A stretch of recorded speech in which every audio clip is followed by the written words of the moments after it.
ACN news में आपका स्वागत है। मैं हूं गणेश अग्रवाल और आप देख रहे हैं दमोह जिले की खबरें। मध्य प्रदेश की मोहन यादव सरकार के मंत्री लखन पटेल के द्वारा एक प्रशिक्षण कार्यक्रम में हिस्सेदारी करने के पश्चात इससे प्रशिक्षण के संबंध में विस्तार से जानकारी दी गई। दरअसल गौण खनिज की राशि से इस बार जिले के करीब 800 स्कूलों को जो चिन्हांकित किए गए हैं उनकी मरम्मत का कार्य किया जाना है और इसके लिए अब पहली किस्त के रूप में करीब 5 करोड़ रुपए की राशि जारी की गई है और इस राशि को जारी किए जाने के पूर्व एक प्रशिक्षण कार्यक्रम का आयोजन किया गया। इस राशि से करीब 200 स्कूलों का उन्नयन होगा, उनका सुधार कार्य होगा। इसके साथ ही अन्य विषयों पर भी मंत्री लखन पटेल की मौजूदगी में, दमोह कलेक्टर की मौजूदगी में विस्तार से जानकारी दी गई और प्रशिक्षण के माध्यम से लोगों को इस पूरे कार्य के विषय में अवगत भी कराया गया। वहीं मंत्री जी के द्वारा आगामी दिनों में होने वाली कार्य योजना के विषय में विस्तार से जानकारी दी गई। क्या है पूरी जानकारी, आपको सुनाते हैं। एसीएन न्यूज के लिए सतीश सैन की रिपोर्ट। पूरे लीक हो रही तो उसको सुधारने का पैसा नहीं और कभी शिक्षक गण भी या कभी सरपंच गण भी, कभी सचिव गण भी कभी इस ओर ध्यान नहीं देते कि यार हम इतना काम करते हैं शहर में, मान लो गाँव सीसी बना रहे हैं या कुछ और कर रहे हैं, अगर हमको 2 तसला सीमेंट भी वहां लगना है तो हम वो भी लगाने का प्रयास नहीं करते, जबकि वहां पर आप सबकी भावनाएं जुड़ना चाहिए। हम लोग ये चाहते हैं कि इन कामों को भी आप ऐसा समझें कि ये घर का काम है, हमारे बच्चों के लिए है, हमारे बच्चों का जो भविष्य है उनके लिए है। तो इसमें थोड़ा जितना भी हम अपना सहयोग दे सकते हैं वो सहयोग दें और उसको सकारात्मक तरीके से दें। तो अगर हम ये सब जो छोटे छोटे से काम ये करते रहेंगे। सचिव भी है आपके? जी।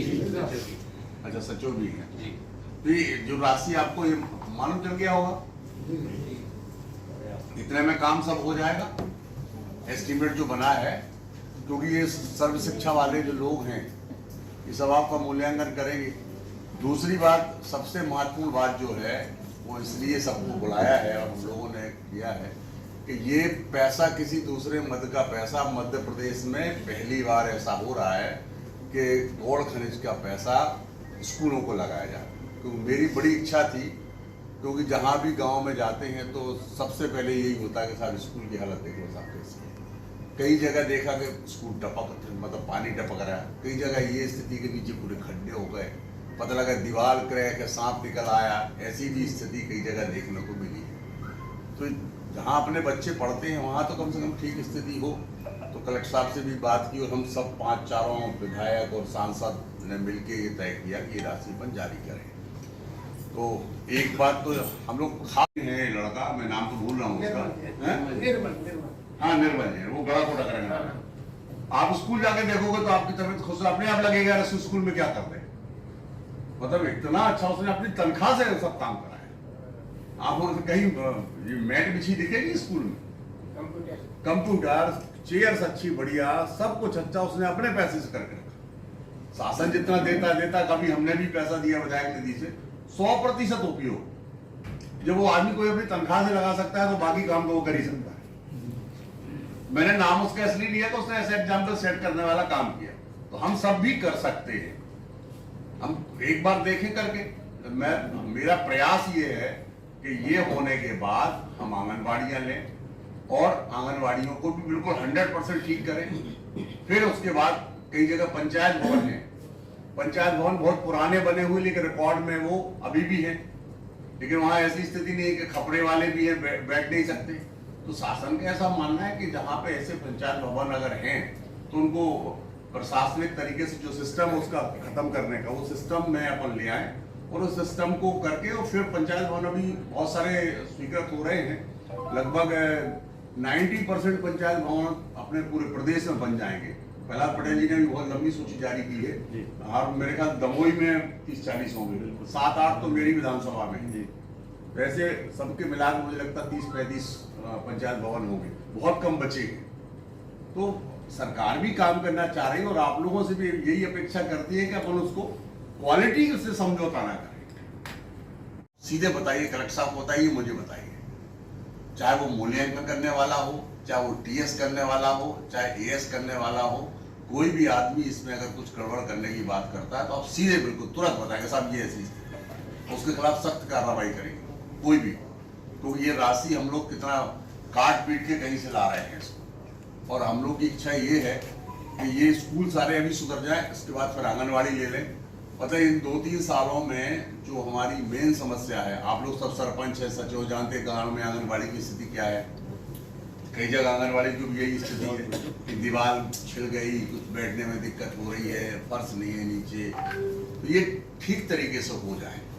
और मैं आप सबसे भी कहना चाहता हूँ, इसमें कोशिश नहीं, आपको करना ही है ये बात कि अपने को उससे चाय भी अगर वहाँ बैठ के पी रहे हो तो अपने जेब से चाय पीना है। बात समझ गए ना? अपन इस काम को करा रहे हैं कि विद्या का मंदिर है और इसमें आपके ही बच्चे पढ़ना है। आप समझते हैं गांव में तो उन्हीं के बच्चे पढ़ते हैं जो बेचारे अपने दमोह नहीं भेज सकते या मुख्यालय नहीं भेज सकते, उन्हीं के बच्चे वहां पढ़ते हैं। तो आप समझ सकते हैं किन के साथ हम न्याय कर रहे हैं। बड़े लोगों के साथ नहीं हो रहा है, ये गरीब लोगों के बच्चों के साथ ये न्याय होगा।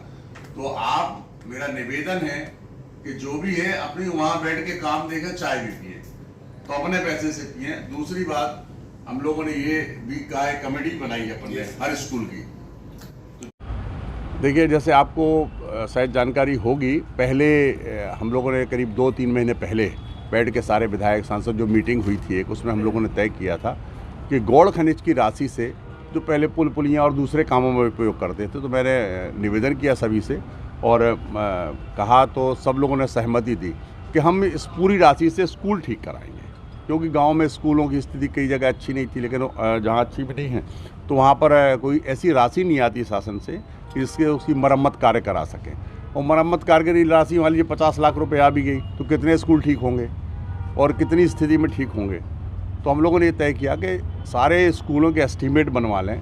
तो कुल स्कूल लगभग 800 कुछ स्कूल हैं जिनकी स्थिति सुधरने लायक है। तो अभी हम लोगों ने 187 स्कूलों के लिए 4 करोड़ 92 लाख रुपए की राशि जारी कर रहे हैं। तो राशि जारी करने से पहले हम लोगों ने ये सोचा, कलेक्टर साहब से और हम लोग की चर्चा हुई थी, तो इसकी एक कमेटी बनाई है जांच, मतलब जो इसको सहयोग करेगी और सभी अधिकारियों के लिए और सरपंच सचिव कि इस काम को बहुत अच्छे से करना है। उसमें कुछ गड़बड़ी होगी तो आप सबको के लिए बताना भी है कि इसमें गड़बड़ हो रहा है। तो उसके लिए हम लोगों ने सभी ये प्रशिक्षण एक जो है उसमें मुझे आने का अवसर जो ने दिया, उसके लिए मैं उनका धन्यवाद भी करना चाहता हूँ।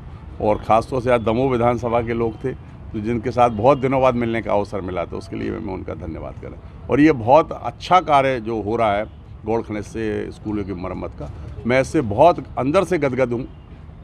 साथ ही मैंने एक और बात कही है वहाँ पर कि जिला शिक्षा अधिकारी, ऐसे स्कूल जहाँ पर 10वीं और 12वीं के स्कूल हैं तो पीने के पानी के लिए जैसे अच्छे फिल्टर हों, वहाँ पीने के पानी की पर्याप्त व्यवस्था हो। क्योंकि हम देखते हैं गांव में भी आज के समय 1,000 2,500 1,500 बच्चे हैं स्कूलों में, तो अच्छा शुद्ध पानी मिले। तो उसके लिए पत्र लिख करके ये विधायकों से, सांसद जी से सबसे इस राशि की मांग करें। साथ ही मैंने एक और सुझाव भी दिया है और कलेक्टर साहब को बताया भी है कि आप स्मार्ट क्लासेस के लिए जो गाँव में स्कूल हैं उनमें स्मार्ट क्लासेस चलें, तो उसकी राशि तो अब सरकार के यहाँ से एकदम नहीं मिल सकती। तो विधायक निधि और सांसद निधि से मांग करें, भाई इस साल हम 10 आप दो, हमें अगली साल 10 दे, तो 5 साल में 50 तो हो ही सकते हैं एक विधायक के। अगर 4 हो गए तो कितने 200 हो गए, और 200 स्कूल अगर स्मार्ट क्लासेस हो जाएंगे, सांसद जी भी कुछ देंगे तो अच्छा रहेगा, बच्चों को भी अच्छा रहेगा। तो मैंने एक सुझाव दिया है, तो कलेक्टर साहब की तरफ से एक पत्र जारी होगा सभी के पास। अब फिर चूँकि अब हम लोग भी उन्हीं से बीच से आते हैं तो करने का प्रयास करेंगे, इसको अच्छा हो।